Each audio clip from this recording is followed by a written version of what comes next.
He once thought he had it all under control. His empire, his enemies, and even the very breath of those around him. But in just 48 hours, a woman disappears, a wedding turns into a deadly trap, and his entire kingdom begins to crumble from within. The betrayal doesn't come from his enemies. It comes from the people he calls family. This story has no perfect hero, only choices, wounds, and a truth no one dares to speak aloud. Like and comment on the city you're viewing so I know how far my story has progressed. And don't go anywhere, because this is just the beginning. The invitation had gold lettering pressed into cream cardstock thick enough to stop a small caliber round. Gabriel Vale had held it exactly twice, once when it arrived and once this morning, when he set it face down on his desk without looking at it and told himself that was the last time he'd touched the thing until the ceremony. That was 6 hours ago. The card hadn't moved. Neither had the knot sitting low in his stomach. The Callaway Estate dining room smelled like cut flowers, an expensive cologne, and the particular brand of tension that only existed when too many dangerous men occupied the same square footage and pretended they weren't counting exits. Gabriel sat at the head of the long oak table and watched the conversation move around him like water around stone. His uncle, Gabriel Vale, held court at the far end, laughing at something one of the Pharaoh brothers had said.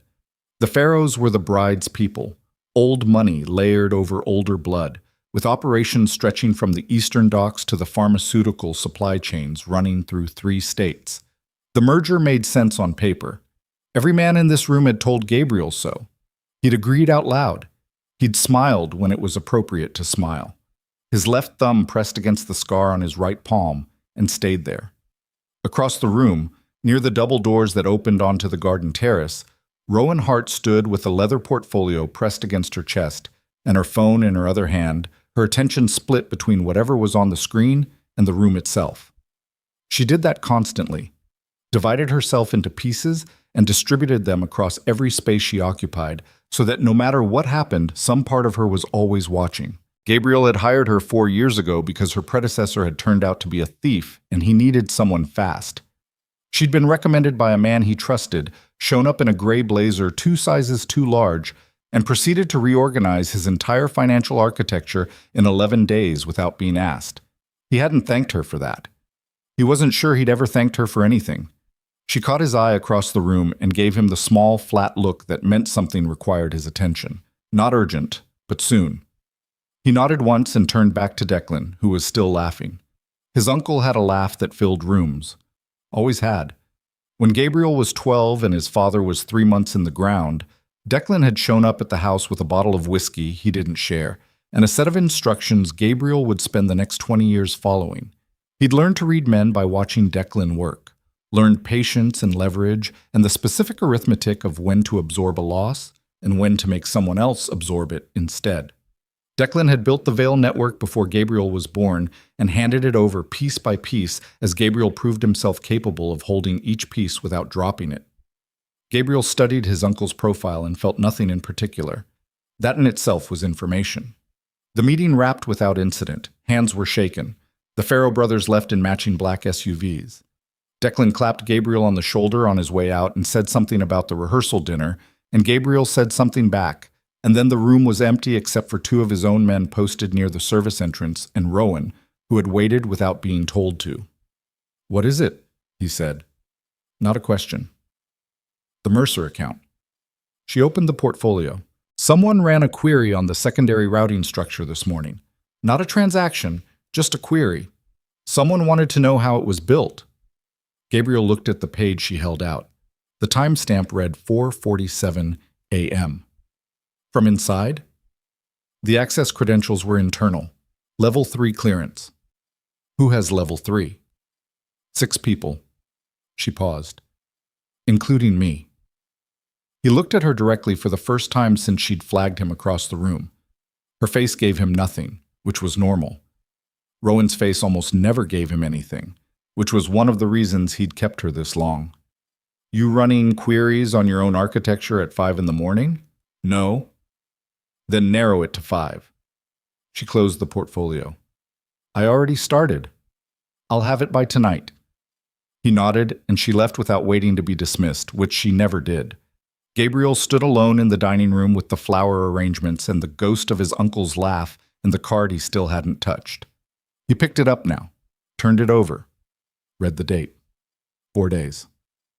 The query turned out to belong to a man named Solis, who ran logistics for the Vale Network's northern distribution arm and who, when confronted the following afternoon, produced such a thorough and credible explanation for the access that Gabriel's head of security declared it a false flag and closed the file. Gabriel let it close. He filed the incident in the part of his mind that kept receipts and went back to the increasingly suffocating business of pre-wedding obligations. The second day was dinners and contract reviews and a conversation with the Farrow family's legal team that lasted 4 hours and resolved nothing. Gabriel's lawyer argued. Gabriel drank water and watched the Farrow attorneys and thought about the shape of what they weren't saying. The third day, Rowan didn't show up to the morning briefing. Gabriel noticed at 8:04 a.m., which was 4 minutes after she was supposed to be in his office, which was 4 minutes longer than he gave anyone before he started asking questions. He asked Marcus, his second, who checked and reported back that Rowan's apartment showed no activity and her phone was going directly to voicemail. Could be sick, Marcus offered. Gabriel looked at him. Right, Marcus said. I'll keep checking. She didn't appear by noon, she didn't appear by 4. By 8 that evening, Gabriel had pulled her phone's last ping, which placed her 2 days ago at a location in the Delmarsh district, the contested stretch of the city that nominally belonged to a crew called the Vantage Group, who nominally answered to the Farrow family's street operation, who nominally answered to the Farrows themselves. Gabriel stared at the location on the map for a long time. Nominally, he said aloud, to no one.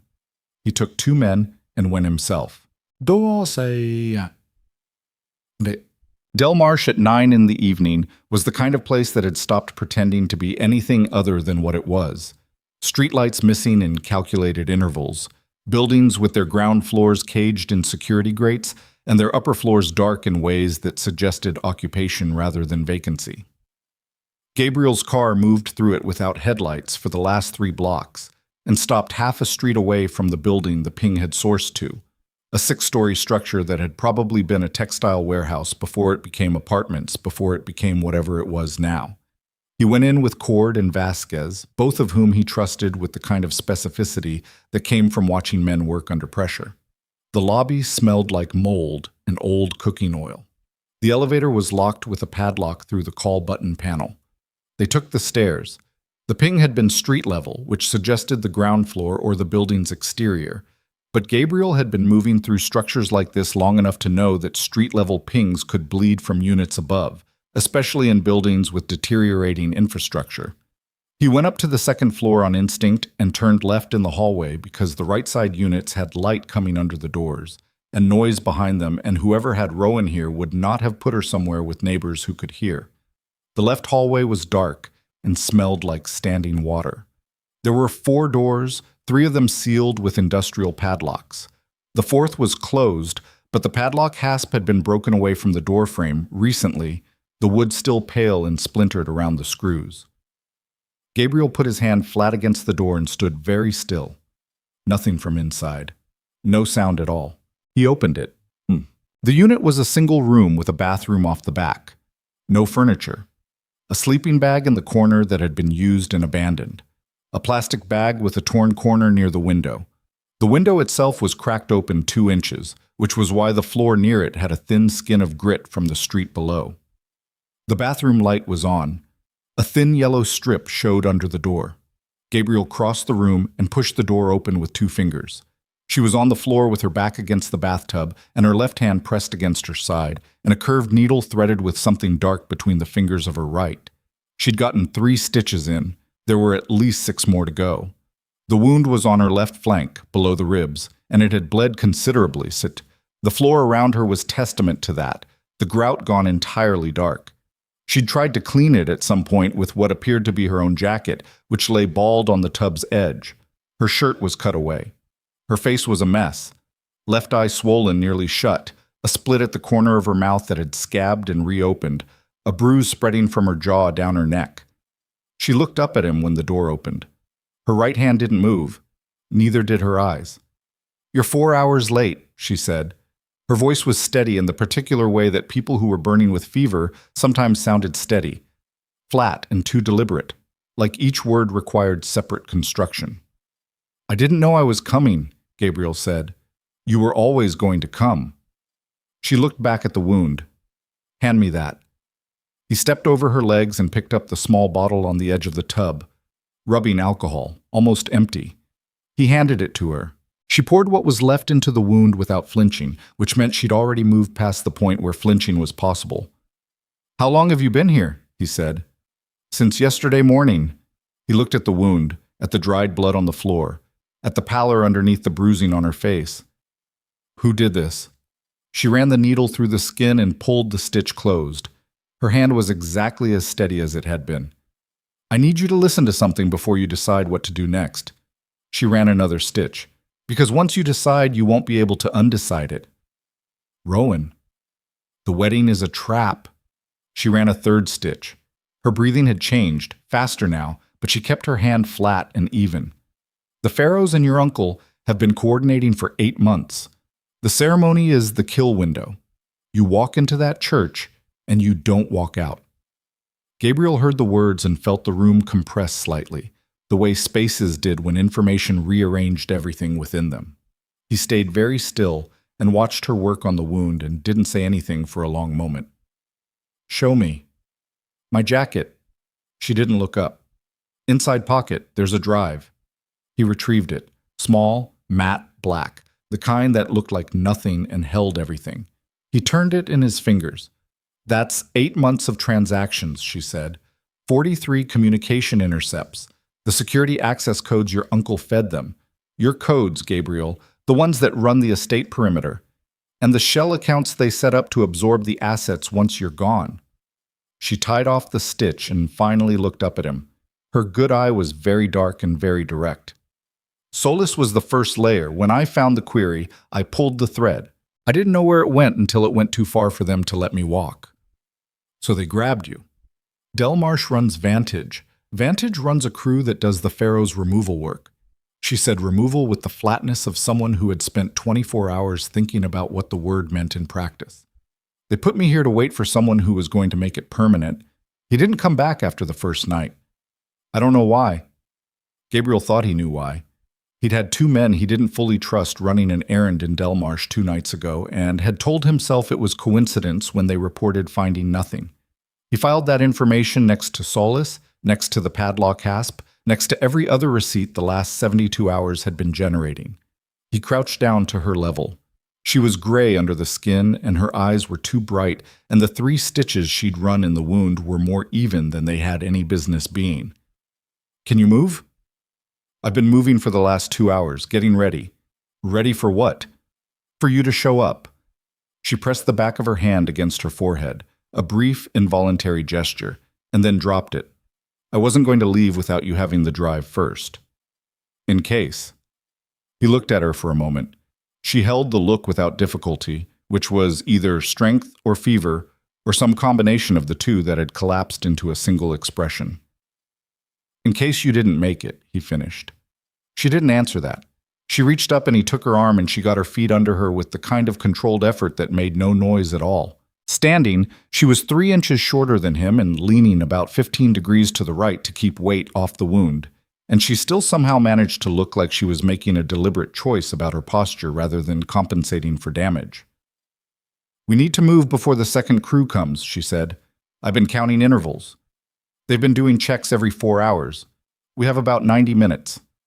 Gabriel looked at the drive in his hand, then at her, then at the bathroom. The blood, the needle, the bottle, the torn jacket on the tub's edge. "The wedding," he said, "is in 4 days. "Not anymore," he said. He called Cord and Vasquez in, told them what to carry and what to watch, and started moving. Rowan walked out of the bathroom under her own effort and didn't hold the wall, and Gabriel walked beside her and didn't offer his arm, because she hadn't asked for it, and because some people's dignity was the last structural element holding them together and you didn't touch it. In the car, she sat in the back with Cord and held the wound with both hands and stared out the window at the dark city moving past. and Gabriel sat in the front and held the drive and did not think about the wedding or his uncle or the 4 days remaining. He thought about the drive. He thought about what it contained. He thought about 43 intercepts and the words, "your codes," Gabriel, and what they implied about how long this had been happening and how close he'd been standing to the edge of something catastrophic without feeling the ground slope. He thought about her sitting in that bathroom, running stitches through her own side while she waited for him to come. His thumb found the scar on his palm again. By the time the car turned onto the highway toward the estate, Rowan's breathing had changed. He didn't look back. Cord said very quietly, "She's out." And Gabriel said, "Keep pressure on the wound." And the city blurred past the windows and the drive sat in his hand, and somewhere behind him, the woman who knew where all the bodies were buried had finally let herself stop moving. The gates of the estate opened, the car pulled through. In 3 hours, Gabriel's private physician would finish an assessment and tell him the wound had tracked along the lower ribs without piercing the pleural cavity, and that the fever was a secondary infection and manageable, but that the blood loss was significant, and she needed 48 hours of stillness she almost certainly wouldn't agree to. In 4 hours, Gabriel would sit alone in his office with the drive plugged into an isolated machine and begin reading. And the architecture of the last 8 months would open in front of him like a building whose walls had always been made of paper. In 6 hours, he would make a call that would cancel the wedding, terminate the alliance, and serve notice to every man in his network that the next 72 hours were going to answer certain questions about loyalty with a finality that didn't leave room for clarification. But right now, in the car, the drive was in his hand and the gate was closing behind them, and the night sat outside the windows without moving. Gabriel looked at the road ahead and let the silence be what it was. The physician's name was Carver, and he worked for Gabriel the way men worked for Gabriel, completely and without asking questions that weren't his to ask. He'd been at the estate for 2 hours by the time Gabriel walked through the door, which meant Marcus had called ahead, which meant Marcus had been watching the situation more carefully than he'd let on in the car. Gabriel filed that away. Not suspicion, just notation. Marcus watching carefully was Marcus doing his job. Carver met him in the hallway outside the guest room and delivered the assessment in the flat, sequential way Gabriel preferred. The wound was deep, but had not reached the lung. The infection was bacterial, likely introduced during the 30-plus hours she'd spent in an unclean environment with an open injury. The fever was 103.4 and moving in the wrong direction. The stitches she'd run herself were adequate. He said this with something in his voice that wasn't quite surprise but sat adjacent to it. But the wound needed to be properly closed and irrigated before the infection established deeper. "She conscious?" Gabriel asked. "In and out. She refused sedation." "Of course she did. She also asked me to give you this."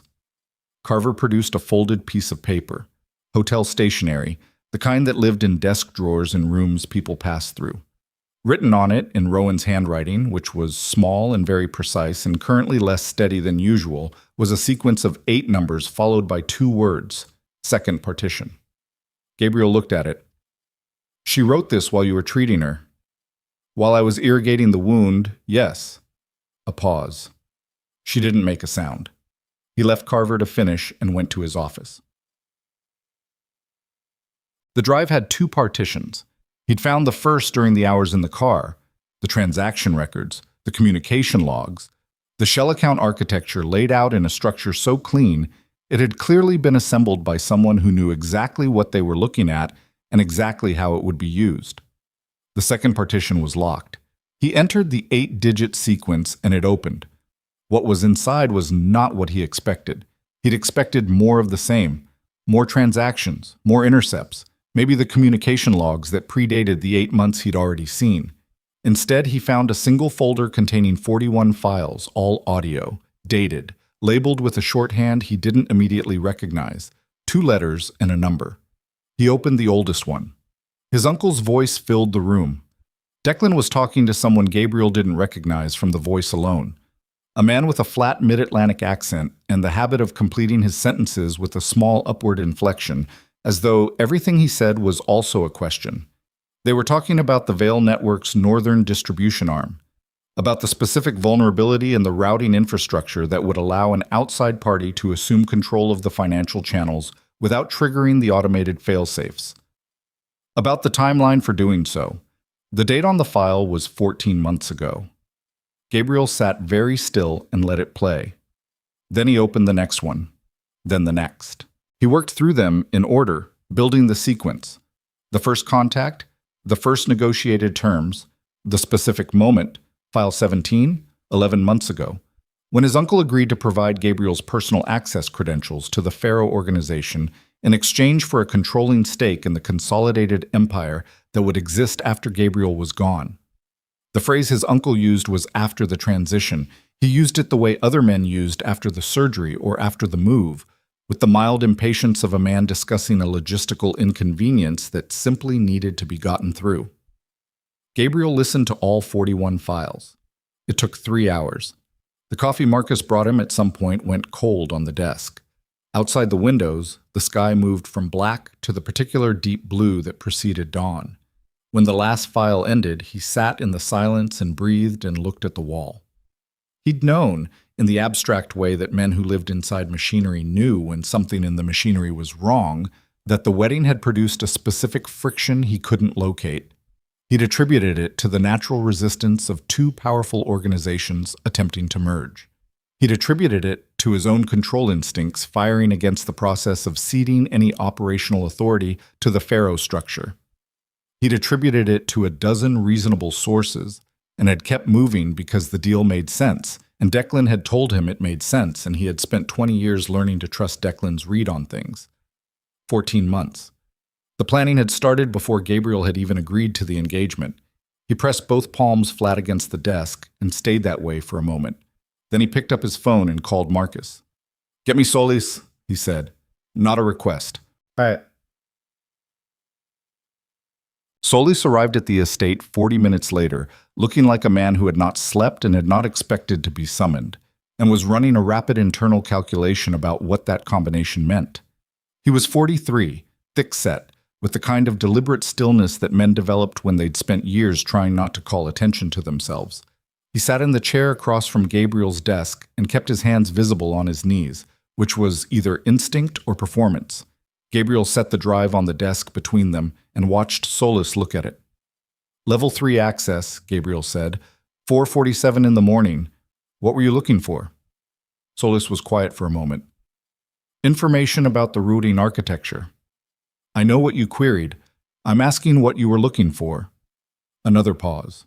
Longer. Solis's jaw moved slightly, the way jaws moved when a man was deciding between two versions of the truth and hadn't committed to either yet. "I was trying to figure out how exposed we were." "Exposed to what?" Solis looked at him directly for the first time since sitting down. "To the Pharaohs." The room was very quiet. The early morning birds outside were doing what birds did, and neither of them acknowledged it. "You knew," Gabriel said. "I suspected. I didn't know the shape of it." Solis exhaled slowly. "I found a discrepancy in the Northern Arm payroll about 6 weeks ago. Money going somewhere it shouldn't. I started pulling, and it started pulling back, and I got far enough that I understood I'd found something I wasn't supposed to find. So I ran the query on the routing structure to see whether the financial channels had already been compromised." He looked at the drive. "They had, hadn't they?" "Yes." "I should have come to you directly." "You should have," Gabriel said. "Why didn't you?" Solis was quiet. "Because you weren't sure who else was involved," Gabriel said, "and you weren't sure I wasn't part of it." Solis didn't confirm or deny that. He held the silence with his hands still flat on his knees, and Gabriel recognized the specific posture of a man who had made a decision about honesty and was waiting to find out whether it was going to cost him. "You're not wrong to have considered it," Gabriel said. "The play, as constructed, required someone with my clearance to enable it. From the outside, it could have looked like voluntary cooperation." He picked up the drive. "It wasn't, but I understand the math." Solis let out a breath. "What do you need?" "Everything you found. All of it. The discrepancy forward. Tonight." Solis nodded and stood and left without further conversation, which Gabriel appreciated. Unnecessary words were a tax he didn't have patience for at 4 a.m. He sat alone again and thought about his uncle's voice in File 17 and the phrase after the transition and the specific quality of Declan's laugh in the dining room 2 days ago, full and easy and entirely without friction. His uncle had laughed like that for 20 years. Rowan came back to full consciousness around 7 in the morning. Gabriel knew because Carver appeared in the office doorway and said simply, "She's awake," and asking for the drive. And Gabriel said, "Tell her I have it." And Carver said, "I did. She said to tell you she needs the second partition cross-referenced with the transaction logs from the northern arm, and she knows you haven't slept, so she'll do it herself if you bring it to her." Gabriel looked at Carver. Carver looked back with the expression of a man delivering a message he'd been given verbatim and had no opinion about. Gabriel brought the drive to the guest room. Rowan was sitting up in bed with 2 pillows behind her, and the particular careful posture of someone managing a significant amount of pain by arranging their body so that none of its components were required to move unnecessarily. Someone had given her a clean shirt. Her face in daylight was worse than it had been in the bathroom. The bruising had developed fully overnight, deep purple running from the left cheekbone down to the jaw, the eyes swollen to a narrow slit. She had a laptop open on the blanket in front of her. "You should be lying down," Gabriel said. "I am lying down." "That's not lying down." "It's close enough." She held out her hand for the drive. He set it on the blanket next to the laptop instead. "I need you to tell me how you found the recordings," he said. She didn't answer immediately. She plugged in the drive, opened the partition, and pulled up 2 files side by side. The Shell account transaction logs and what appeared to be an internal communication archive Gabriel hadn't seen yet. "Rowan, I found the first one by accident." She didn't look up from the screen. 8 months ago, I was running a routine integrity check on the communication infrastructure, and there was a file in a directory that shouldn't have had files in it. I opened it. She paused. It was file 3 of what you heard, the one where they discussed the asset transfer mechanism. "Why didn't you tell me then?" "Because file 3 didn't have your uncle's name in it. I didn't know who I was listening to yet." She scrolled through the transaction log. "So I started looking for the rest of them, which took time. And while I was looking, I was also running the financial monitoring, and what I found in the finances told me that whatever was being planned had already moved past the discussion phase." She stopped scrolling. "By the time I had enough to bring to you, it was 6 months ago. And by 6 months ago, I'd identified 3 other people inside the network who were on the Faro payroll." Gabriel was very still. "Who?" "I'll show you, but first..." She turned the laptop toward him. On the screen was a transaction map, red lines connecting nodes labeled with account numbers. At the center of it was a node she'd highlighted in a different color. "This account. It appears in 41 separate transactions over 14 months. It's the consolidation point, everything from the compromised channels routes through here before distribution." "Whose is it?" "I've been tracing it for 3 weeks. The ownership structure is layered. 4 shell companies in 3 jurisdictions." She looked at him for the first time since he'd come in. "It clears this morning. The beneficial owner of record files a document in about 4 hours that will make the ownership traceable." She let that sit for a moment. "I planned the timing. I wanted the trail to be complete before you saw it." He looked at the account note on the screen. He thought about what it meant that she'd been carrying this for 8 months. That she'd been sitting outside his office every day for 8 months, with this weight distributed across every part of her, and had given him nothing. Not a crack, not a hesitation, not a single morning where she'd arrived late or left early or failed to produce whatever was asked of her. "You should have told me," he said, and he heard in his own voice something that wasn't quite anger. "I needed complete evidence." Her voice stayed flat. "You make decisions, Gabriel. You don't investigate them. If I had come to you with a partial picture, you would have acted on it before it was actionable, and the men you didn't know about yet would have warned the others, and the whole thing would have gone underground." She turned the laptop back. "I needed all of it first." "You needed all of it," he repeated. "And while you were getting all of it, they grabbed you and put you in a room to bleed." A beat. "Yes." "Because you got close enough that they noticed." "Yes." "Which means you spent 8 months doing this alone from inside my operation, while carrying the knowledge that multiple people around you were compromised, and you didn't tell me." He kept his voice level with specific effort. "Not because you didn't trust me, Because you were afraid I'd move before you were ready. She didn't look away. Yes, he breathed. Outside the window, the estate grounds were quiet, the morning light hitting the grass at a low angle, everything looking clean and still and nothing like what it was. He thought about the drive, about 41 audio files in 14 months and a woman in a bathroom running stitches through her own side with the evidence already secured in her jacket pocket. The 3 names, he said. Tell me. She told him. The first name was expected. The second was a shock that Gabriel absorbed without showing it, which took more effort than he allowed himself to acknowledge. The third name hit like something structural failing, a sound you feel in the chest before you hear it. It was Cord. Cord, who had ridden in the car last night, who had been in the building with Gabriel when he found Rowan, who had been present at exactly 0 of the moments in the last 24 hours that required privacy, which Gabriel now understood was not accident. He left the guest room without a word and found Marcus in the hallway. "Where's Cord?" he said. Marcus read his face with the speed of long practice. "East Wing. Why?" "Keep him there. Don't tell him why. Do not let him make a call." Marcus didn't ask. He moved. Gabriel went back to his office and stood at the window and thought about Cord in the car, riding in the back seat next to Rowan, keeping pressure on the wound at Gabriel's instruction. He thought about what Cord had known last night, that Gabriel had found her, that she was alive, that she had something with her. He thought about who Cord might have contacted between the car and the estate, and whether that contact had already moved pieces Gabriel couldn't currently see. His phone buzzed. Unknown number. He answered. "The drive." A man's voice, flat. "You have 48 hours to hand it over before we move on the warehouse." "Who is this?" "The people who've been waiting for you to make the mistake you just made." A pause. "You went to Delmarsh personally. You pulled her out personally. That tells us everything we needed to know about where your head is." Another pause. "The warehouse, Mr. Vale, 48 hours. Or we start moving assets and you spend the rest of your life explaining to your remaining partners why you let it happen."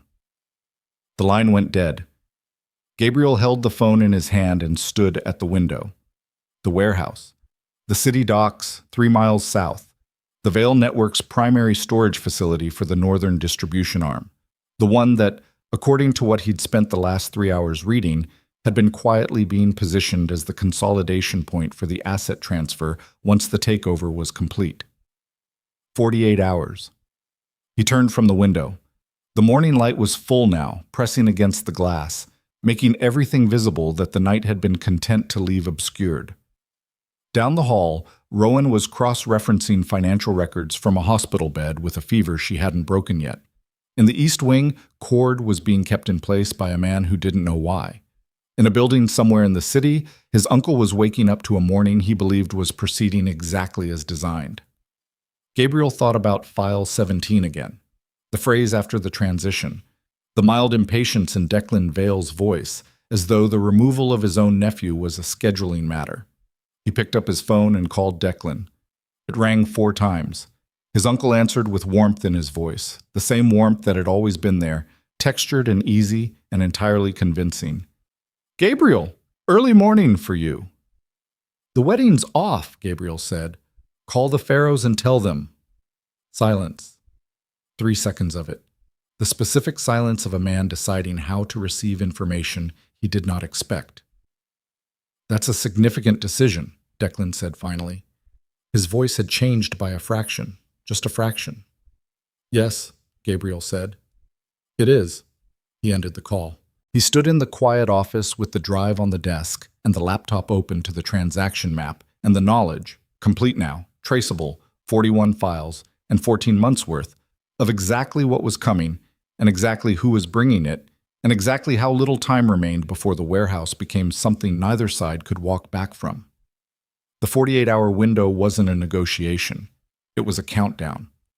And somewhere inside it, his uncle was on the phone right now telling the Pharaoh organization that Gabriel knew, and the Pharaoh organization was adjusting their timeline, and the men they had positioned were beginning to move. Gabriel opened his office door and raised his voice just enough to carry down the hall. "Marcus, get everyone in the main room. Anyone who isn't on the list Rowan gave me, gets walked off the property. Right now. I don't care what they say. A pause. And bring Cord to me. Cord came in the way men came in when they already knew. Not with the loose body language of someone summoned without context, but with the specific careful stillness of someone who had been doing math since the moment Marcus appeared in the doorway of the East Wing and said quietly that he needed to come with him. He sat in the chair across from Gabriel's desk with his hands on his knees and his eyes level and his breathing controlled in the way breathing got controlled when a person was managing the space between what they knew and what they were going to admit. Gabriel stood at the window with his back to him for a moment. Then he turned around and sat on the edge of the desk and looked at Cord and didn't say anything. Cord lasted about 12 seconds. How much do you know? Everything, Gabriel said. But I want to hear it from you. A pause. Cord's jaw worked once. The Pharaohs approached me 9 months ago, through an intermediary. I didn't meet anyone from their organization directly until month 3. He said it the way men said things they'd already rehearsed saying, in the order they'd arranged it in, which meant he'd been preparing for this conversation for some time. They told me the merger was going to happen regardless of what you decided, that the structure was already in place, that my choice was whether to be on the right side of it when it finished. And you believed that. I believed the evidence they showed me, the financial architecture, the access codes. He looked at Gabriel directly. I believed it because it looked like you'd already made the decision, like the whole thing was yours. Gabriel absorbed that. You thought I was selling myself out. I thought you'd made a deal I wasn't part of. Cord's voice held something that wasn't quite defiance. It wouldn't have been the first time you moved without telling anyone. So you got ahead of it. I protected myself. The room was quiet. Marcus stood near the door with his arms at his sides and his face doing nothing. Outside, Gabriel could hear the sound of men moving across the estate grounds. His people, the ones on the list, clearing out the ones who weren't.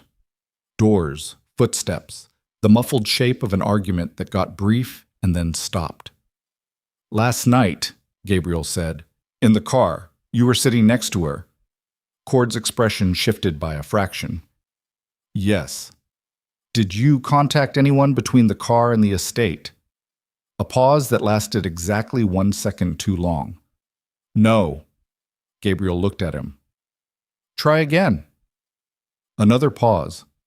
Cord exhaled through his nose. I sent a message when we were 3 blocks out, just that you'd found her, that she was alive. He stopped. I didn't know what she had with her. I didn't know about the drive. Who did you send it to? The intermediary. Name. Cord gave him a name Gabriel didn't recognize, which meant it was a layer. Someone inserted between Cord and the actual Pharaoh operation, specifically to keep that buffer intact. Gabriel wrote it down anyway. That message, Gabriel said, 3 blocks from the estate. That's when they knew she was alive and inside my perimeter. Yes. And that's when the 48-hour clock started. Cord didn't answer that, which was its own answer.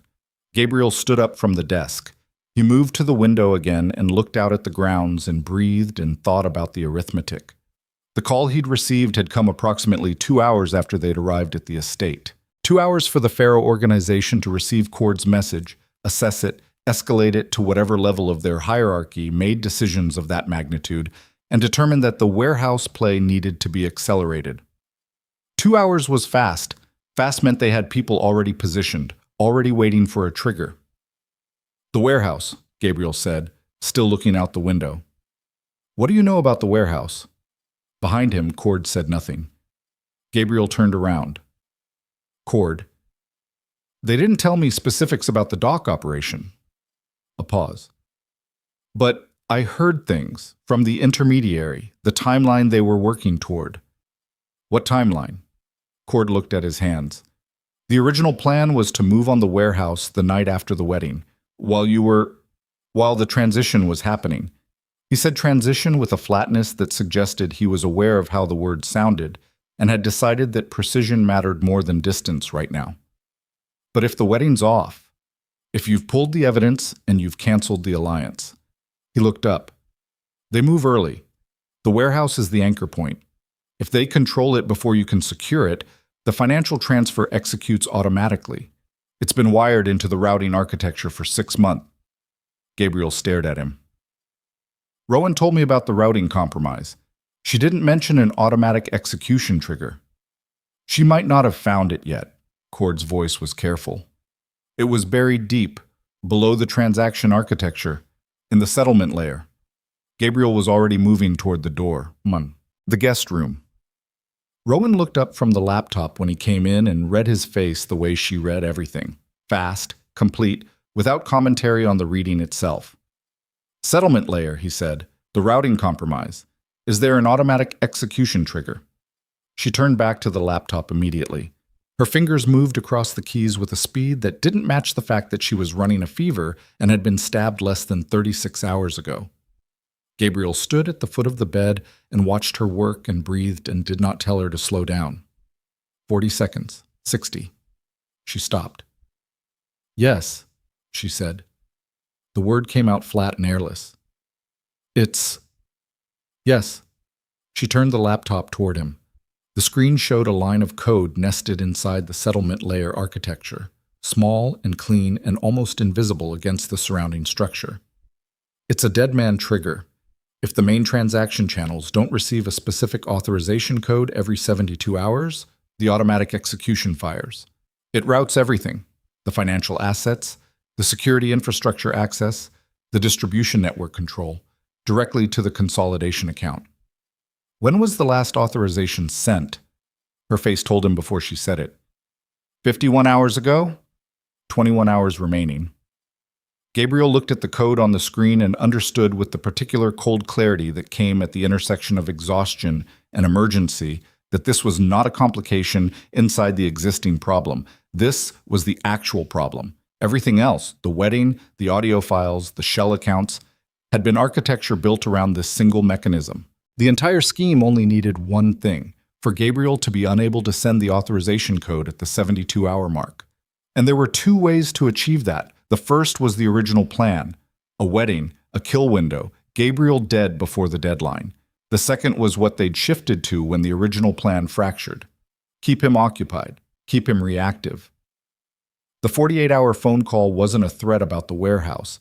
It was a distraction from the clock. Can you disable it? He said. I need the master decryption key for the settlement layer. Without it, I can rebuild around the trigger, but I can't remove it. She was already typing. The key is on a separate system, isolated, physical hardware. She stopped typing. It's at the Northern Distribution Hub. Which is where? Industrial District, 15 minutes from the docks. She looked at him. Which is also where the warehouse is. He pressed 2 fingers against his mouth and stood there for a moment. Outside the window, the estate was quiet now. The clearing out complete.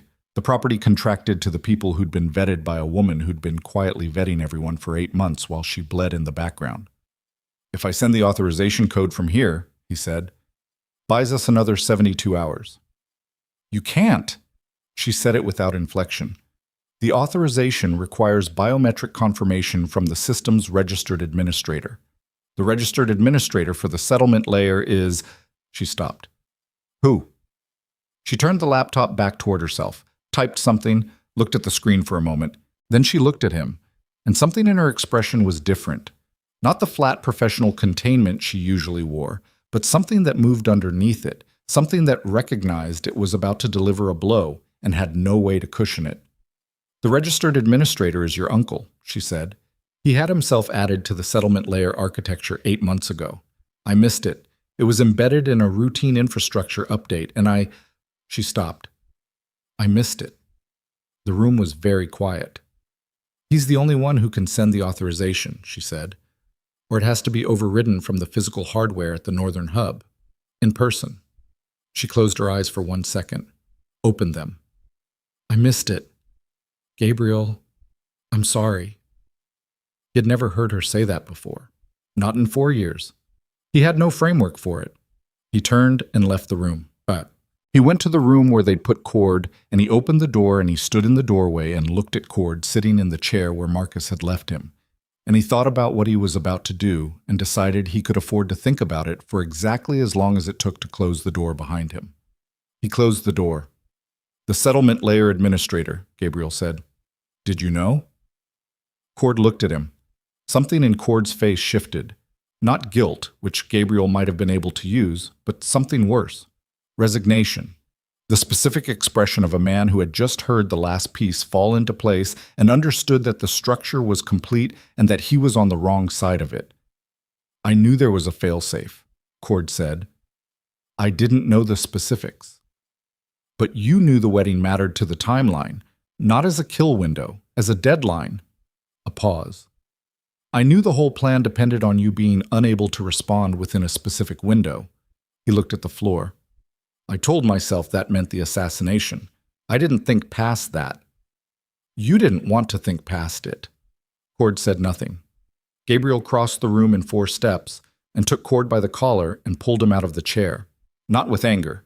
Anger was a fuel he couldn't afford to burn right now, but with the specific controlled force of a man doing what the situation required. Cord's hands came up instinctively and Gabriel said, very quietly, "Don't." And Cord's hands went back down. The intermediary, Gabriel said. You said you didn't meet anyone from the Pharaoh organization directly until month 3. Who did you meet? A man named Pruitt. He ran logistics coordination for the Eastern. I know who Pruitt is. Gabriel released him, stepped back. Can you reach him? Cord stared. You want me to contact him? I want you to tell him that Rowan Hart didn't make it, that she died at the estate from the wound, that I don't have complete evidence, that I'm in disarray. Gabriel watched Cord's face process this. Can you do that convincingly? A long pause. And if I do, then you have one opportunity to be useful before I decide what your situation looks like on the other side of the next 20 hours. Gabriel held his gaze. One opportunity. After that, the math changes and I'm not doing it in your favor. Cord looked at the floor, then at Gabriel, then he nodded once. Set it up, Gabriel said. Marcus will be outside that door. You make the call in front of him. He left Cord and went back into the hallway and stood with his back against the wall and breathed. The estate was quiet around him.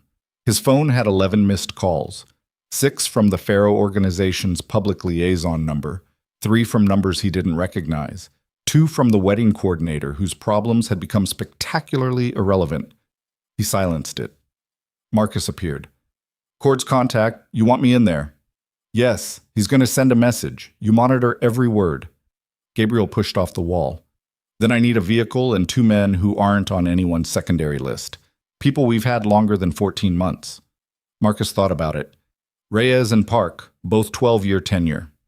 Get them ready. Gabriel started down the hall. And get me Declan's schedule for today. Where he is, who he's with. Already pulled it. He's at his townhouse as of an hour ago, meeting with the Pharaoh legal team this afternoon. So he's sitting very still and acting very normal. Yes. Good. Gabriel reached the stairs. That tells me he doesn't know she's alive yet.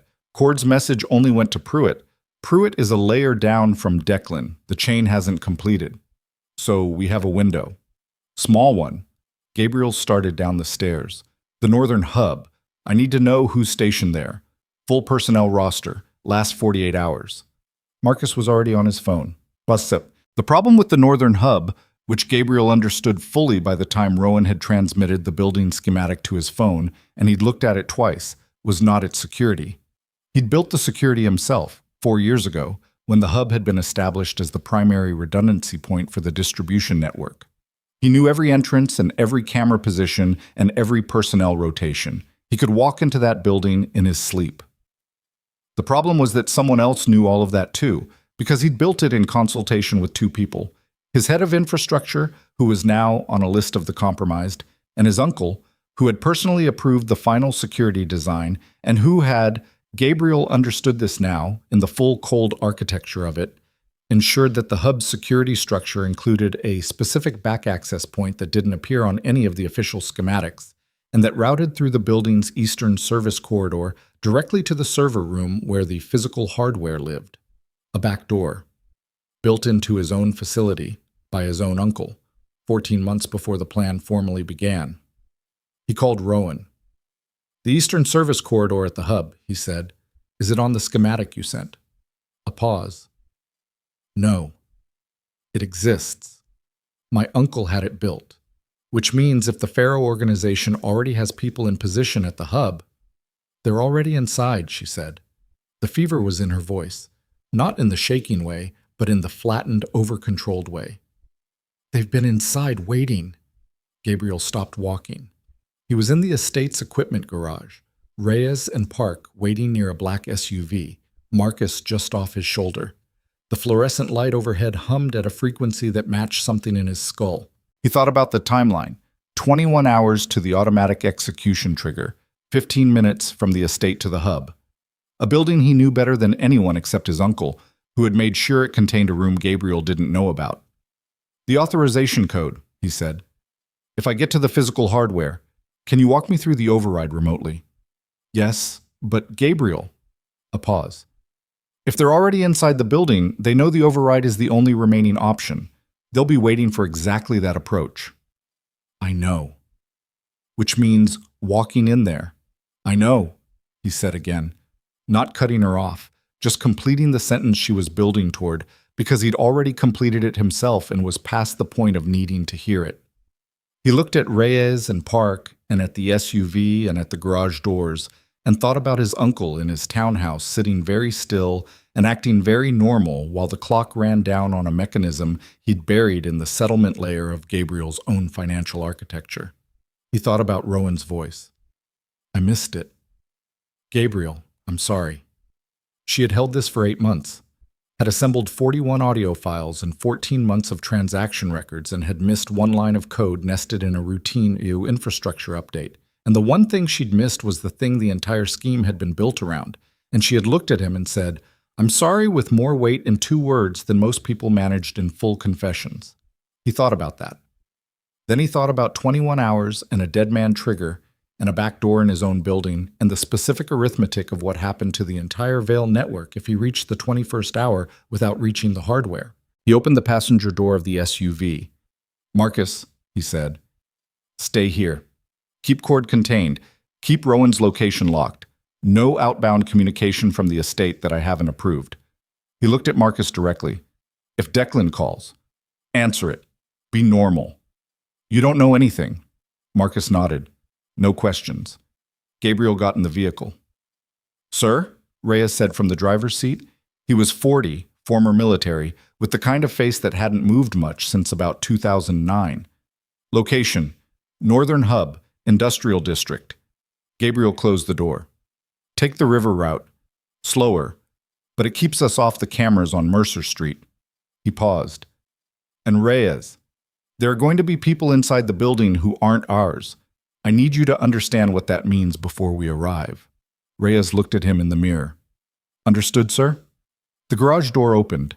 The SUV pulled out into the hard morning light and turned south toward the river, and Gabriel sat in the passenger seat with his phone in his hand and the schematic on the screen and the image of a service corridor that didn't exist on any official document, but that someone had built into the bones of his empire while he was looking at something else. And for the first time in 20 years of operating inside machinery that he controlled completely, Gabriel Vale understood what it felt like to be inside someone else's. The river route took 19 minutes instead of 15, and Gabriel used every one of them. He had the schematic on his phone and Rowan on an open line, and the particular quality of silence from Reyes and Park that experienced men produced when they understood the situation had moved past the briefing phase and into the phase where talking was a liability. The SUV moved along the river road with the morning light coming flat off the water, and Gabriel looked at the schematic and listened to Rowan walk him through the building's internal structure from memory, cross-referencing against the official layout to identify every point where the Eastern Service Corridor, the one that didn't exist on paper, would have to intersect with the documented architecture. Load-bearing wall between the server room and the Eastern Service access would be here, she said. Her voice was controlled, but he could hear the fever in it, the slightly too deliberate spacing between words. Which means the corridor entrance is either behind the maintenance panel on the building's east face, or it routes through the sublevel utility passage. Sublevel, Gabriel said. Declan likes sublevels. He thinks they're invisible. Sublevel it is. A pause. Keyboard sounds. The utility passage connects to the building's original infrastructure. Predates the hub's construction by about 30 years. Sewer adjacency. It won't be on any of our systems because it was never part of our build. Which means no cameras. Which means no cameras. Which also means they know that. Yes. Gabriel looked up from the phone. The industrial district was visible ahead. The flat-roofed geometry of warehouses and processing facilities. The skeletal shapes of loading cranes against the sky. How many people can they have positioned inside? The hub's regular staff would be 6 on day shift. If the compromised infrastructure lead cleared the schedule, she stopped. He did. I just pulled the shift logs. Day shift was called off this morning. Maintenance closure. So the building was empty of friendly personnel. Whatever was inside now was entirely theirs. Gabriel thought about the arithmetic of that. Reyes and Park and himself against an unknown number of Pharaoh assets who'd had hours to position and who knew the building's actual layout, including the parts Gabriel didn't. 19 hours, 40 minutes, Rowan said. She said it without commentary, which was its own form of commentary. I know. The physical hardware is in server rack 7, sub-level 1. The override requires a direct cable connection and a 12-digit input sequence. I can transmit the sequence when you're in position. A pause. It takes 4 minutes to execute once initiated. 4 minutes connected to a cable in a server room in a building full of people who were waiting for exactly this approach. Gabriel filed the number. One more thing, Rowan said. Her voice shifted, just slightly. The back access point. The one your uncle had built. I found a reference to it in a construction invoice from 4 years ago. The contractor who built it was a man named Devereaux. He's in the hub's personnel log for this morning. She let that land for a moment. He came in at 6 a.m. and hasn't left. So the man who built the back door was currently inside the building, which meant the Pharaoh assets had a guide, which meant their positioning inside the structure was not guesswork. They'd been walked through every inch of it by the man who'd installed it. Gabriel put his phone down on his knee and looked at the road. Reyes, he said, when we go in, we are not going in through the front. The sublevel utility access was a corroded steel hatch set into the pavement of the alley behind the hub's eastern face, padlocked with a lock that was older than the hub itself and hadn't been changed in 30 years. Park had it open in 40 seconds with a tension wrench and a pick he produced from his jacket with the ease of long habit and no comment. Gabriel went down first. The utility passage smelled like standing water and rust, and the particular stale cold of spaces that hadn't seen circulation in years. The ceiling was low enough that Gabriel had to angle his shoulders, and Park, who was broader, had to turn sideways at intervals. They moved with their phones, producing minimal light. Enough to navigate, not enough to announce. The passage ran east-west for approximately 40 meters, and then turned north. And 30 meters north, it intersected with a junction where the original infrastructure branched into 3 directions. Gabriel stopped at the junction, listened. From the northern branch, barely audible through 30 years of concrete and corroded pipe. Voices. Not distinguishable. Just the presence of them. The muffled cadence of men talking in a space that carried sound poorly. He pointed north, then held up 2 fingers and pointed at the branch entrance. Reyes and Park understood. They moved into position on either side of the branch entrance, and Gabriel moved to the junction center and called Rowan. I'm at the utility junction, he said, barely above a whisper. North branch has occupied personnel, at least 2 voices. The north branch connects to the sub-level 1 access corridor, which is 20 meters from the server room. A pause. They're between you and the hardware. How many entrances to the server room? 2. The standard access door on the western face, which is also accessible from the main building interior, and the service panel on the eastern wall, which opens into the utility corridor system. A pause. The service panel won't be on their map unless Devereaux showed them.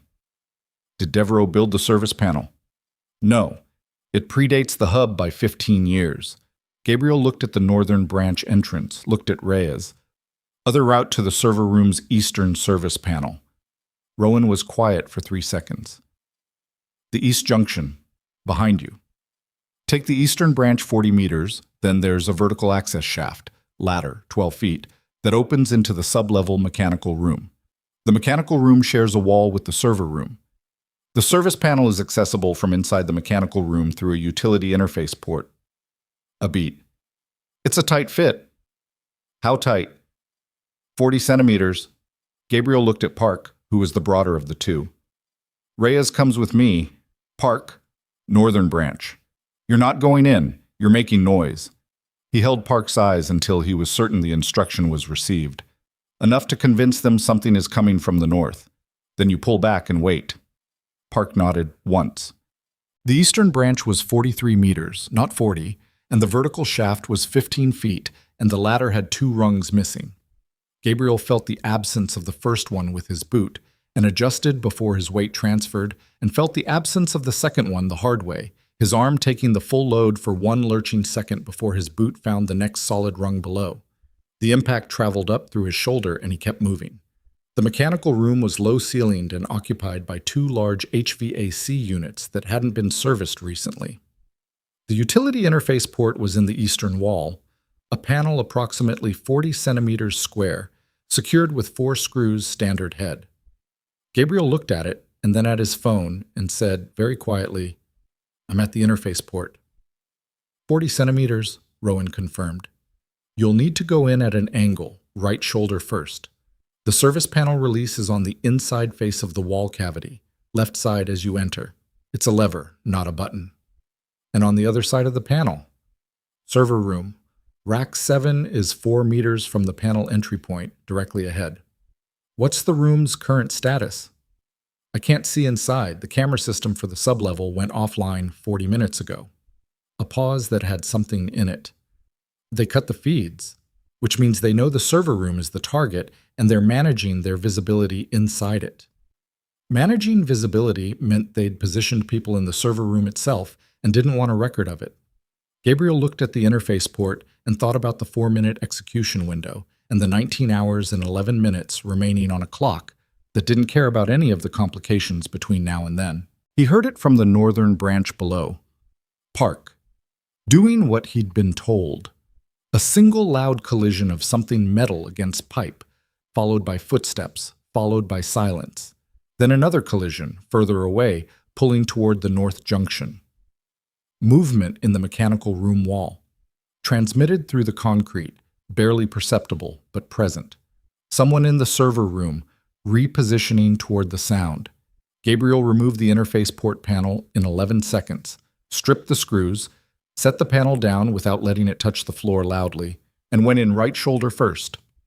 The wall cavity was 30 centimeters of conduit and dust, and the faint smell of electrical insulation.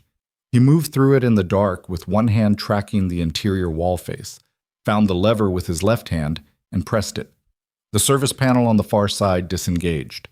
He pushed through into the server room low and fast, and came up against Rack 3 instead of Rack 7.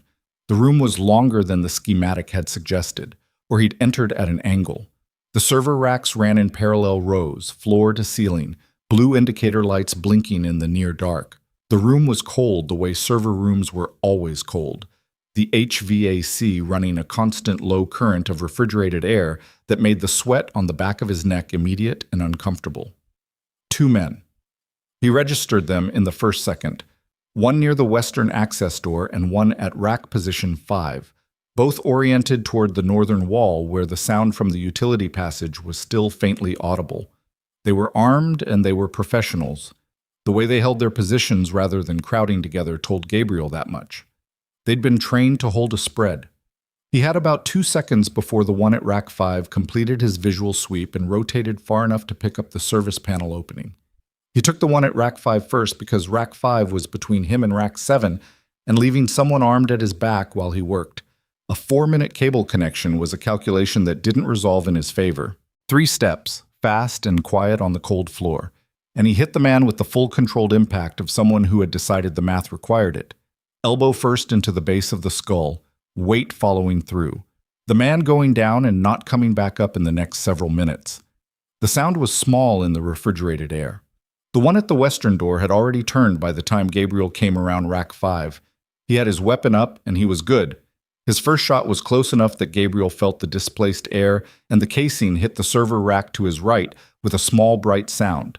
Gabriel went sideways and down and moved along the base of rack 6 and came up at the far end, and the man at the door recalculated and tracked him, which was the right instinct, but it put the man's back to the western access door, and when Reyes came through the western access door 4 seconds later, the arithmetic resolved. It was loud. Then it was quiet. Gabriel's ears rang. He breathed. He looked at rack 7. He called Rowan. "I'm at the server room, 2 down, sending you the rack number." "You're hit." Her voice had changed, not the fever-flat control she'd been holding, but something underneath it surfacing. He looked at his left arm. The sleeve was dark from a point below the elbow. The shot that had been close enough to feel had been closer than that. "Through and through. Flesh. I'm operational." He found rack 7. "Transmit the sequence."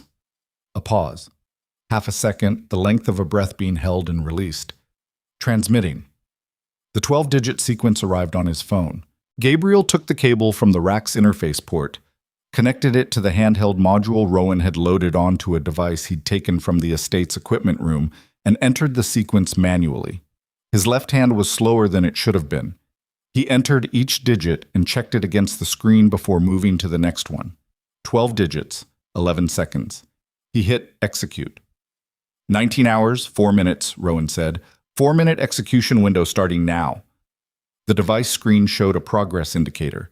Gabriel crouched at rack 7 with the cable in his right hand and his left arm pressed against his side and listened to the server room around him, the hum of the hardware, Rhea's controlled breathing from the western doorway, the faint sound of movement somewhere above them in the building's main floor that meant the northern contingent had figured out the distraction was a distraction and were repositioning. "They're moving," he said to Reyes. "Western stairwell," Reyes said quietly. "I can hear them." "How long to the sub-level?" 90 seconds, maybe less. The progress indicator showed 40%. Gabriel looked at it and breathed and pressed his arm harder against his side and watched the percentage move. 50. 60. The western access door, Reyes's position, took a round from the other side that blew a chunk out of the doorframe at head height. Reyes moved without being told, repositioning behind the server racks with the economy of someone who'd done exactly this before. The door held. Another round, lower this time, testing the door's resistance, mapping the space behind it. "They have the stairwell," Reyes said from behind rack 4. 70%. Gabriel thought about the northern utility branch. About Park, who was supposed to be making noise and pulling back. He pulled out his phone, second phone, the burner he'd taken from the estate, and sent a single character to Park's number, a signal they'd established in the car. "Come in from the east, 80%. The western access door came in. Not the lock, the hinges, both of them, something heavy applied with force to the door's midsection. It fell inward and Reyes was already moving, and Gabriel heard the exchange, controlled, short, professional on both sides, and heard it resolve in a way that told him Reyes was still operational because the sound of movement continued and did not include the specific silence that followed men going down. 90%.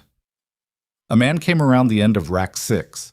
Gabriel registered him in the same instant the man registered Gabriel, crouched at rack 7, cable in hand, device on the floor. And the man's weapon was coming up, and Gabriel's right hand had the weight of the device in it, and he threw it at the man's face, not to hit him, but to make him flinch, and the flinch was enough. And when the man's weapon tracked back down, Gabriel was inside it, and what followed was brief and close and cost Gabriel something in the left shoulder that he logged and set aside. He picked the device up off the floor. The screen showed 98%. He held it and breathed and waited. 99.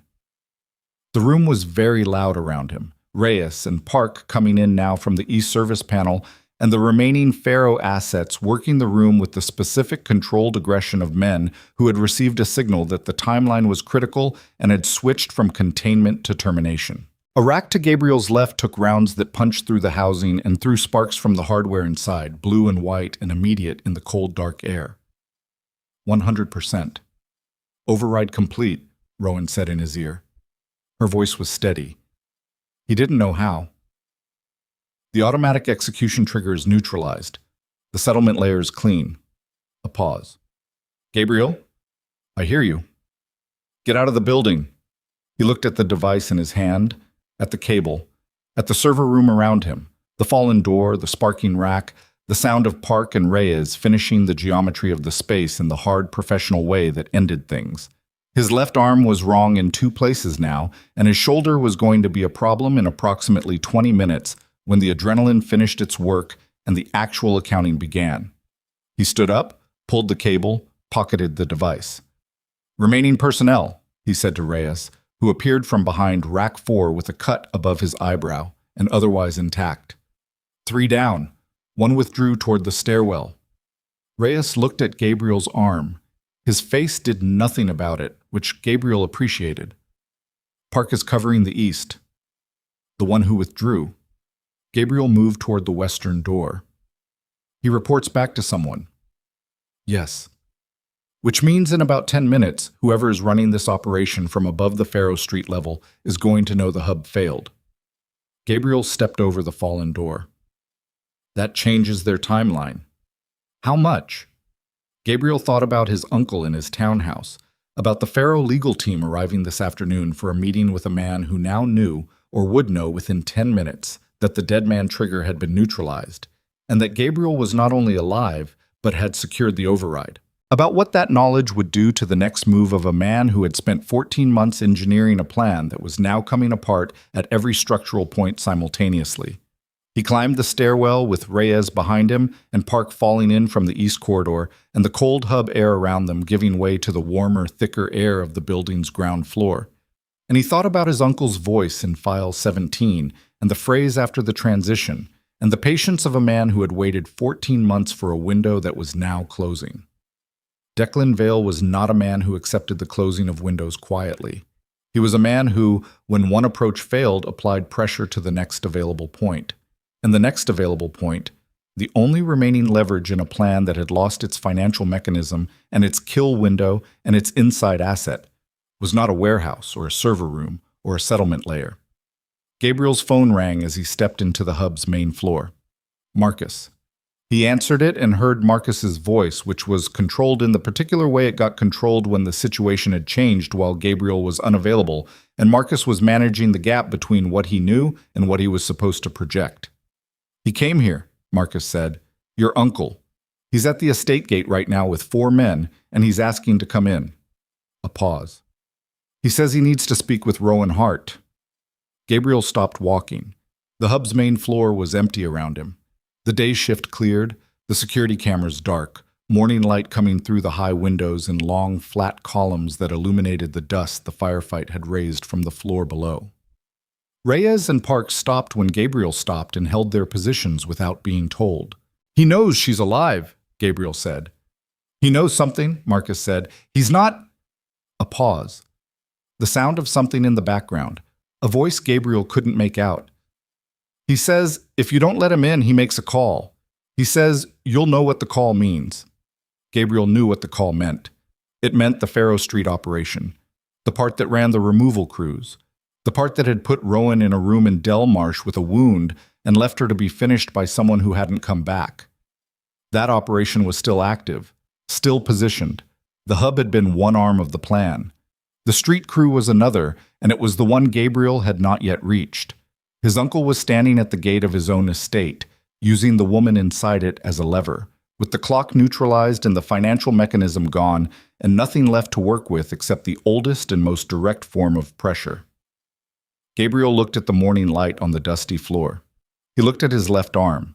He looked at Reyes, who was watching him with the specific stillness of a man waiting for the instruction that would determine the shape of the next several hours. Open the gate, Gabriel said into the phone. Sir, open it. Put him in the east parlor. Tell him I'm 15 minutes out. He started moving toward the hub's main exit. And Marcus, move her, right now, wherever she is. Move her somewhere in the building that isn't where she's been. Don't tell anyone where. Not Cord, not the medical staff. He pushed through the door into the hard morning air. Nobody. Understood. He got into the SUV. Reyes took the wheel without being asked and had them moving before the door was fully closed. The industrial district moved past the windows and gave way to the city proper, and Gabriel sat with his left arm against his side and his phone in his right hand and the device in his jacket pocket, and the knowledge that he was driving toward his uncle, who was sitting in his parlor right now calculating the same arithmetic Gabriel was calculating, and who was going to lose that calculation, but who did not know that yet, and who was going to do something in the space between his arrival and that understanding, something that would require Gabriel to make the final decision he'd been moving toward since the moment he'd heard his uncle's voice in file. The estate gates were open when the SUV came up the drive, which meant Marcus had followed the instruction, and which also meant that somewhere inside the building, Declan Vale was sitting in the east parlor with his 4 men and his leverage, and the particular patient composure of someone who had not yet received the information that would break it. Gabriel had 13 minutes in the car to decide how the next hour would go. His left arm had stopped bleeding. The through and through had sealed itself against the pressure of his jacket sleeve, which was dark and stiff now and would need to be cut away eventually. The shoulder was a different problem, duller and deeper, the kind of damage that didn't announce itself fully until the body ran out of more urgent things to manage. He breathed through it and thought and watched the estate come up through the windshield. He had the drive. He had 41 audio files and 14 months of transaction records and a settlement layer override that had been executed and logged and was now on 3 separate isolated systems inside the estate, time-stamped and unalterable. He had Solis's corroborating testimony. He had cords extracted under conditions that would hold. He had the shell account documentation and the communication intercepts and the specific voice of his uncle in file 17 using the phrase after the transition with the mild impatience of a man discussing a scheduling inconvenience. What he did not have was Declan's cooperation, which he did not need. What he did not have was Declan's remorse, which he did not want. What he had was enough, and what he needed to do now was make his uncle understand that the accounting was complete. "Stop at the east entrance," Gabriel said, "not the front." Boat Reyes pulled around. Marcus met him at the east entrance door and looked at his arm and his face in that order, which told Gabriel the arm was visible even under the jacket. "Carver's still on property," Marcus said. "After." Gabriel moved inside. "Where is she?" "Library, 2nd floor. I told the medical staff she'd been moved to a different wing for privacy and gave them a room number that doesn't connect to anything. Nobody's gone looking." Marcus fell into step beside him. "Your uncle has been in the parlor for 9 minutes. 2 of his men are inside with him. The other 2 are in the hall outside, which I've been allowing because telling him no on that would have told him something. He knows I'm coming. I told him 20 minutes. You're early." Gabriel stopped at the bottom of the east stairwell. "The Faro Street crew. The removal operation. What's their current status?" "Quiet. Since you pulled her out of Delmarsh, they've gone dark." Marcus's voice was careful. "Which could mean they're standing down, or it could mean they've been told to hold for a signal." "From Declan."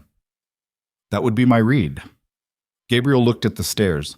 He thought about Rowan 2 floors up in the library with a fever and a wound and 8 months of weight she'd been carrying in the specific silence of someone who had decided that silence was the only available form of protection. He thought about what it meant that his uncle's first move, when the financial mechanism failed and the hub was lost, had been to come here and use her name as the lever. Not Gabriel's assets, not the remaining network infrastructure. Her. Because Declan Vale had been watching for 14 months, and he had seen, even if Gabriel hadn't yet, exactly what Rowan Hart meant to the architecture of this empire. Not just the financial architecture, the other kind. Gabriel went up the stairs. He went to the library first. She was sitting in the chair nearest the window with the laptop open on the side table and a blanket across her lap that she was clearly tolerating rather than choosing. The morning light came through the library's tall windows and hit the left side of her face, and the bruising there was its full developed color now, deep and layered, the kind that looked worse at day 3 than it had at day 1. Her good eye found him when he came through the door and tracked down to his arm without moving her head. "How bad?" she said. "Manageable." He crossed the room and pulled the chair from the writing desk and sat in it facing her, close enough that they could speak quietly. "He's downstairs." "I know. Marcus told me." She closed the laptop. He came for me specifically. Yes. Because he thinks you'll trade me for his cooperation. She said it the way she said things that were simply true, without inflection, without the performance of being unbothered by them. He thinks I'm still the assistant. Gabriel looked at her. The light was very clear, and the room was very quiet, and he was aware of his arm and his shoulder, and the 24 hours of accumulated damage running through the whole left side of his body, and none of it was what he was thinking about. You're not going anywhere, he said. I know that. A pause. She looked at him with the direct, undeflected attention she gave to problems that required accurate assessment. What do you need from me before you go down there? The account, the consolidation account, the beneficial owner of record. The document you said was filing this morning, has it filed? She opened the laptop, checked. 40 minutes ago. She turned the screen toward him. The beneficial owner of record for the consolidation account, the account at the center of 41 separate transactions over 14 months, the account that had been built to receive everything that was Gabriel's after the transition, was not a Pharaoh entity. It was a personal account, a single individual, Gabriel Vale. Not the Pharaoh's. Not a shared structure. His uncle had not been delivering the empire to a new partnership. He'd been acquiring it for himself, and the Pharaohs were the instrument of that acquisition, and the wedding and the kill window and the hostile takeover were the mechanism. And at the end of all of it, when Gabriel was gone and the Pharaohs had done their work, Gabriel Vale would have absorbed the entire Vale network under his own direct control and given the Pharaohs their negotiated cut and continued operating as though nothing had changed except the name of the man at the top. The merger was never about the Pharaohs. The Pharaohs were hired. His uncle had spent 14 months and a significant portion of his own capital engineering the removal of the person between himself and everything he'd spent 30 years building and then handed over piece by piece to someone else. Gabriel looked at the account document on the screen for a long moment. Then he stood up. Stay in this room, he said, door locked. Gabriel. Her voice stopped him at the door. Not loud, not urgent, just his name, with something in it. He turned. She was looking at him from the chair with the blanket across her lap and the bruised side of her face in the window light and the laptop open on the side table showing his uncle's name on a document that was 40 minutes old. He built you, she said. I know that. It doesn't change the arithmetic, but I know that. He held her look for a moment. Lock the door, he said, and left. The East Parlor was a room Gabriel had used for exactly this kind of meeting. Controlled environment, good sightlines, one entrance. He'd designed it that way. Declan had approved the design. Gabriel thought about that as he came down the hall and nodded to Marcus, who fell in behind him, and pushed open the parlor door. His uncle stood near the fireplace with a glass of water he hadn't asked for and wouldn't drink, and the two men positioned at relaxed attention near the window. Declan was 61 and looked 50 and had always moved through rooms with the ease of someone who had decided long ago that spaces existed to accommodate him. He looked at Gabriel's arm, and his face produced a version of concern that was technically indistinguishable from the real thing. What happened to you? Declan said. Gabriel sat down in the chair near the door. He didn't offer his uncle a seat. Close the door, he said to Marcus, who did. The room was the four of them. Gabriel, Declan, the two men near the window. Reyes and Park were outside the parlor door, which Declan's men in the hall would register, and which would tell Declan something about the arithmetic, which was the point. You came to speak about Rowan Hart, Gabriel said. Declan set the water glass down on the mantel. I came because this situation has gotten away from everyone, and it needs to come back under control. His voice was exactly what it had always been.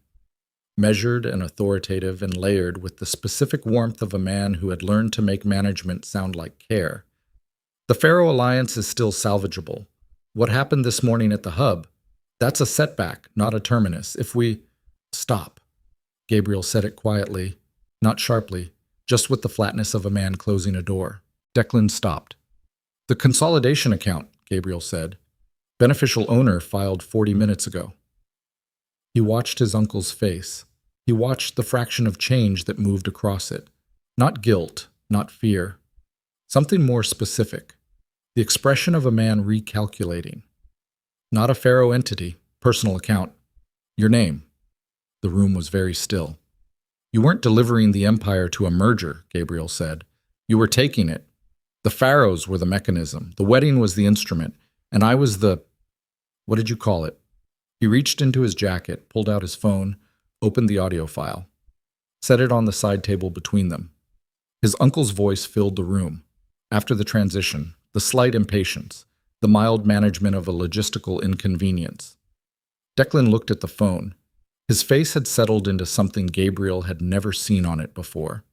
Not the warmth, not the authority, not even the recalculation, just the stripped-down expression of a man looking at the end of something and taking its measure.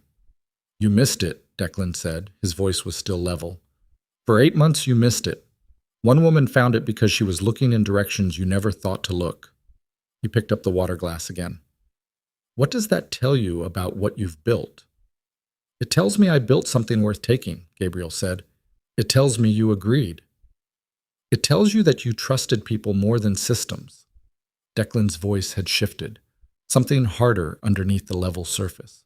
Your father did the same thing, built on people, built on loyalty. You know how that ended. My father died because of a betrayal, Gabriel said. He didn't get there by cultivating one for 14 months. Declan looked at him. For the first time in the conversation, the calculation behind his eyes was visible, not because he'd let it show, but because he'd stopped working to conceal it. What do you want? I want you to call the Pharaoh Street crew off. The removal operation. Dark since last night. I want it stood down permanently. Gabriel kept his voice level. And I want the shell account structure. All of it. The full unwinding documentation, every jurisdiction, your signature on each transfer reversal. And in exchange, you leave the city, you don't come back. A pause. That's the exchange. His uncle looked at him for a long moment. The two men near the window were very still. Outside the parlor door, Gabriel could hear nothing, which meant Reyes and Park were holding their positions, which meant the hall was contained.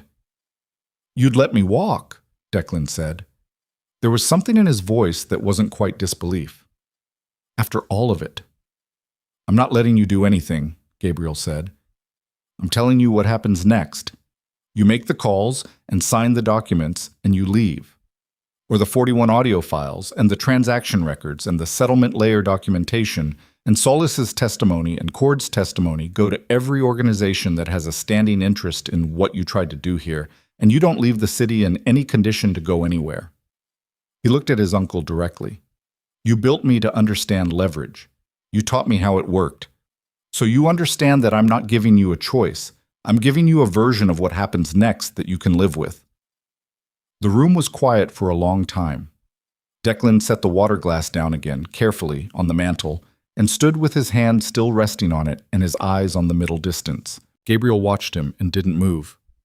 The street crew, Declan said finally. His voice had gone flat. I'll make the call.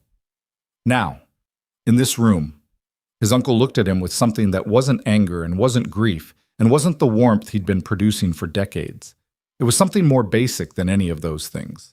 It was the look of a man who had spent 30 years building something and had spent 14 months trying to reclaim it and was now looking at the person who held it and understanding fully and without the comfort of recalculation that the holding was permanent. He made the call. Gabriel listened to every word. Marcus listened. The call lasted 4 minutes, and when it ended, the street crew was stood down and the Pharaohs had been notified that the Delmarsh operation was closed and the removal contract was voided. Gabriel heard all of it. Then his uncle sat down at the parlor writing desk and signed the documents that Marcus produced. Documents Rowan had prepared from the library 2 hours ago, sent to Marcus's secure terminal, printed and waiting, because she had known this was how it would go and had worked ahead of it while running a fever with 3 self-applied stitches in her side. Declan signed each one without reading them, which told Gabriel he'd read them in his mind already, that he'd known this accounting was coming from the moment he'd heard about the hub. When the last signature was done, Gabriel stood up. His uncle looked up at him from the desk with the pen still in his hand. She's the reason, Declan said. Not a question. Gabriel didn't answer that. I watched you for 14 months, his uncle said. You didn't see her, not really. I thought that was a weakness I could use. He set the pen down. I was wrong about what I was looking at. Gabriel picked up the documents. You have 4 hours, he said. After that, the window closes. He left the parlor and didn't look back. The 4 hours passed. Declan Vale left the city before noon in a car with his 2 men, and nothing that hadn't fit in 2 bags, and the gate closed behind him. And that was the end of 30 years of a particular kind of relationship that Gabriel did not have a clean name for and did not try to name. The Pharaoh organization, stripped of its operational leadership and with its financial architecture unwinding across 3 jurisdictions simultaneously, withdrew from the contested territory over the following 48 hours with the specific quiet of an organization that had made a calculation and found the number unworkable. There were no formal communications, no declarations. They simply contracted, pulled their people back, and receded, the way water receded when the pressure driving it was removed. Gabriel spent those 48 hours doing the work. He restructured the financial channels from the ground up, with Rowan directing the architecture from the library where Carver had firmly suggested she remain horizontal and where she had negotiated a position that was technically 45 degrees and therefore not technically horizontal, and which she had maintained for 36 hours with the laptop on a board across the chair arms. The fever broke on the second night. She didn't tell anyone. Gabriel found out because she came to the office on the morning of the 3rd day at 8 a.m., without the particular careful stillness she'd been moving with, and sat in the chair across from his desk and opened her laptop and said, "The northern arm routing needs to be rebuilt from layer 2. I have a new architecture. Do you want to review it, or should I just implement?" He looked at her. The bruising had faded to its later stages, yellow-green at the edges, still dark at the center of the cheekbone. She was moving with more ease. She looked like someone who had been through something and had decided to be done with being in the middle of it. "Review it," he said. She turned the laptop toward him and walked him through it. The new architecture was cleaner than what had existed before, not just repaired but fundamentally redesigned, with redundancies built into every layer and access controls that made the kind of embedded compromise Declan had engineered structurally impossible.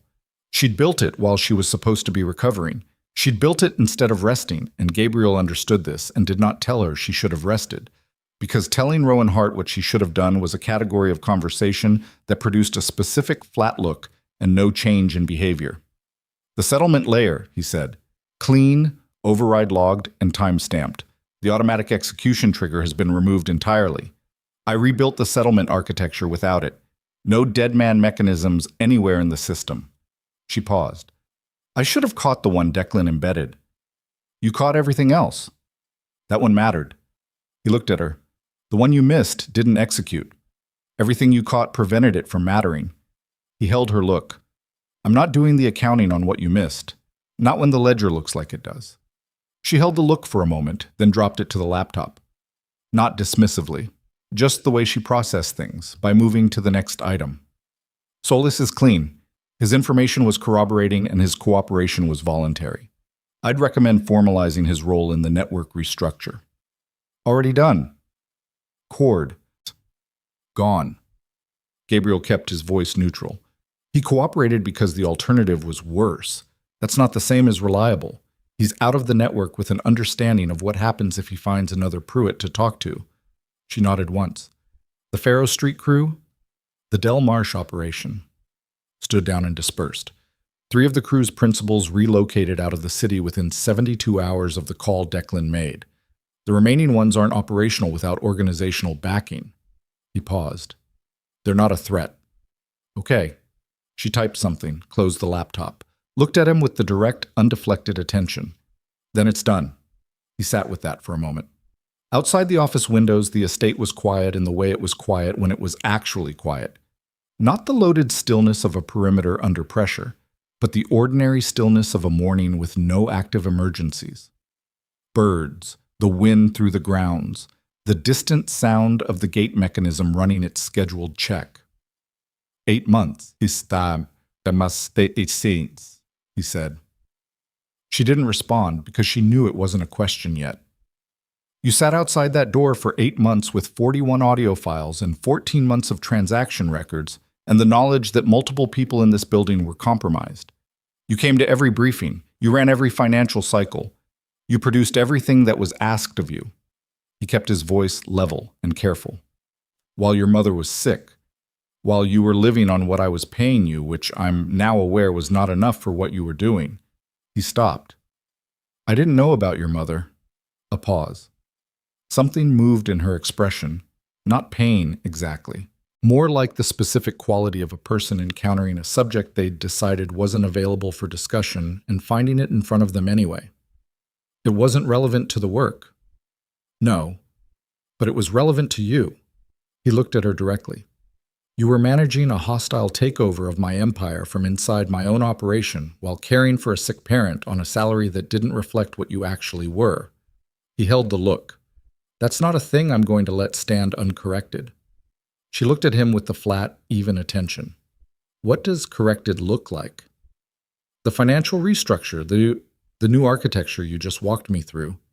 He opened the folder on his desk, the one he'd prepared the night before, which Marcus had witnessed, and which Carver had signed as an independent party because Gabriel had needed someone outside the network to sign it, and Carver was the person who had been present for every physical consequence of the last 5 days, and seemed, therefore, like an appropriate witness to the document that addressed the reason for those consequences.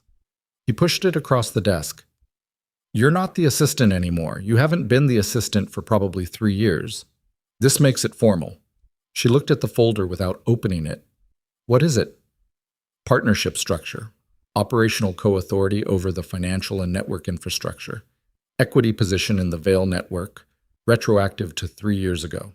He paused. Read it before you respond. She opened the folder.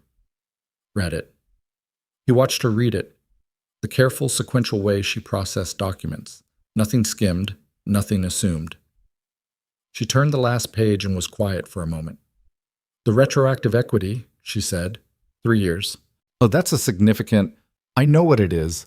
She looked at him across the desk. The morning light was full now, coming through the office windows at the angle it reached by mid-morning, and the bruising on her face was in the light, and so was everything else. The steadiness, the precision, the specific quality of someone who had decided a long time ago that what they were worth and what they were paid were 2 different numbers, and had simply continued to work at the worth regardless of the number. Why 3 years, she said. Because 3 years ago you restructured the financial architecture without being asked, and I didn't thank you for it. That's when the accounting should have started. He kept his voice level. I'm starting it now. She looked at the document for another moment. Then she picked up the pen from the desk, his pen, which had been sitting there, and signed it. Set the pen down. Pushed the folder back across the desk.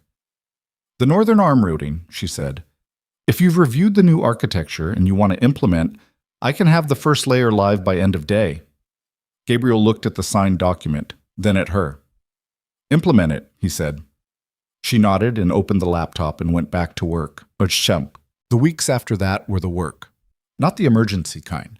Not the kind that ran on adrenaline and the specific mathematics of survival, but the slow, methodical kind that was harder in different ways. The rebuilding of trust structures, the renegotiation of partnership terms with the organizations that had been watching the last 2 weeks with the cautious attention of people who had their own stakes in the stability of the Vale network. Gabriel took every meeting. Rowan attended most of them, not in the background, not outside the door, but at the table, and the adjustment that was required on the part of the men they were meeting with was visible and sometimes required direct addressing. And Gabriel addressed it directly every time. And after the first week it stopped requiring address because the men they were meeting with were practical people, and practical people updated their models when the evidence required it. The Pharaoh organization completed its withdrawal from the contested territories without incident. The leadership, stripped of its operational infrastructure and facing the unwinding of the financial architecture that had backed its expansion, negotiated a quiet settlement through intermediaries that Gabriel accepted because the cost of continued engagement outweighed the benefit, and because Rowan had run the numbers and shown him, on a single page with no unnecessary commentary, exactly what ongoing conflict would cost against what the settlement recovered. He accepted the settlement on a Thursday afternoon and called Marcus in afterward and told him to close the file. All of it? Marcus said. All of it, Gabriel said. Delmarsh, the hub, the street crew, the Pharaoh operation, The consolidation account structure, but Rowan's finishing the unwind documentation this week. He paused. Cord. Cord is in Portland. He's been quiet. Keep monitoring for 30 days. After that, close the file. Marcus looked at him for a moment. Your uncle. Gabriel didn't answer immediately. He thought about a man in a room with a water glass he hadn't asked for, signing documents without reading them, looking at the pen in his hand with the expression of someone measuring a distance between what they'd built and where they'd ended. He thought about File 17, the mild impatience, the phrase used for the removal of a person as though that person were a scheduling matter. He thought about a 12-year-old boy in a house with his father 3 months in the ground and a man who'd shown up with a bottle of whiskey and a set of instructions. Close it, he said. Marcus nodded and left. The month's end. A Thursday evening, the office quiet, the estate settled into the rhythms of a structure that had been repaired and reinforced and was now running with the particular smoothness of machinery that had been rebuilt from a thorough understanding of exactly what had failed and why. Rowan knocked on the open office door at 7 in the evening. Gabriel looked up from the desk. She was in her jacket, the one that fit, not the gray one 2 sizes too large that she'd apparently been wearing for 4 years because she'd bought it at a time when she needed the extra room for a shoulder holster she no longer carried and hadn't gotten around to replacing it. She was holding a folder. Northern Arm Routing, she said. Final performance report. First full month under the new architecture. She set it on the desk. We're up 31% in throughput efficiency and the security audit came back clean. He opened it, looked at the numbers, looked at the audit summary, looked at the signature on the audit, an independent firm retained at Rowan's recommendation, whose findings were therefore not subject to internal influence. Clean across all layers, he said, all layers. He closed the folder. Outside the window, the evening was doing what evenings did, moving through the light the way time moved without asking. The grounds were quiet. The gate was closed. Inside the building, the kitchen was producing sounds of domestic normality, which was a thing Gabriel had not thought about or noticed in some time and was noticing now. The chair, he said. She looked at him, not understanding. Outside my office, the chair you've sat in for 4 years. He looked at the desk. You don't have to sit there anymore. A pause. I know. I mean, you should have an office. He said it like a man saying something obvious that should have been said some time ago and was being said now because it had reached the point where not saying it was its own kind of statement. With a door and a desk that isn't a repurposed chair outside someone else's space. She looked at him with the direct, undeflected attention. Something in it had shifted. Not the directness, not the precision, but something underneath those things. The slight adjustment of someone who was receiving something and had decided to let it arrive. I'll pick one, she said. In the morning. Pick a good one. I will. She picked up the folder from the desk, reaching across to retrieve it, close enough that he was aware of the distance between them, the way you were aware of distances that had changed. She straightened, looked at him. You should eat something. You haven't since this morning. He looked at her. Marcus told me, she said. Because I asked. He said, You asked. Someone has to. She turned for the door, stopped, stood for a moment with her back to him, and he watched her decide something, watched the slight shift in her shoulders that meant a decision was completing. Then she turned around and looked at him with the bruise fading at her cheekbone and the folder in her hand and the evening light coming through the windows behind him, catching in her expression the things she'd been carrying for 8 months and hadn't put down and wasn't putting down now, but was, for the first time, allowing to be seen. I didn't do it for the network, she said. The 8 months, the evidence. I want you to know that. He held her look. He thought about the drive in her jacket pocket while she sat on the bathroom floor running stitches through her own side. He thought about 41 audio files and the one line of code she'd missed, and the way she'd said, I'm sorry, with more weight than most people managed in full confessions. He thought about the folder she'd prepared from the library while she was supposed to be recovering, the new architecture, the signed document on his desk. He thought about what it meant that the strongest person in the organization had been sitting outside his door for 4 years, and he had not looked up. "I know," he said. She held the look for one more moment. Then she nodded once and turned and walked down the hall, and the sound of her footsteps moved through the quiet building and faded, and Gabriel sat alone in the office with the evening coming through the windows and the folder closed on the desk and the empire around him intact and running and rebuilt from the inside out. And he let the quiet be what it was. The war was done. The debts were paid. The archive of 41 files sat on 3 isolated systems and would not be opened again unless the math required it. And the math, for the first time in 14 months, did not require anything at all. He reached across the desk and turned off the lamp, sat in the dim evening light for a moment. Then he got up and closed the office door and went down the hall to find her.